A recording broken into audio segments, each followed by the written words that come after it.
গত জুলাই মাসে যখন ছাত্র জনতার বড় অভ্যুত্থান হয়, সেই সময় আমরা দেখেছি লক্ষ লক্ষ মানুষ কিভাবে রাজপথে নেমে এসেছিল এবং যে স্বৈরাচার এই দেশ থেকে পালিয়ে যেতে বাধ্য হয়েছে জনগণের গণ অভ্যুত্থানের আন্দোলনের মুখে, সেই সময় তারা পালিয়ে যাওয়ার আগে গত 1400-র মতন মানুষকে তারা হত্যা করেছে, 20,000-এর মতন মানুষকে তারা বিভিন্নভাবে আহত করেছে।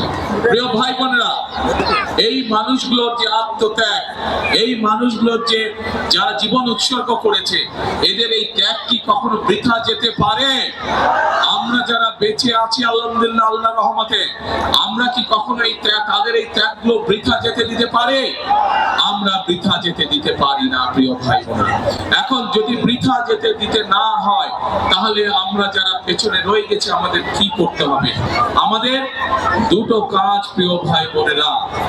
একটি কাজ হচ্ছে, যেই অধিকার আদায়ের জন্য ওই মানুষগুলো জীবন দিয়েছে, পঙ্গুত্ব বরণ করেছে কেউ কেউ, সেই অধিকার আমাদের আদায় হওয়ার সময় হয়ে এসেছে।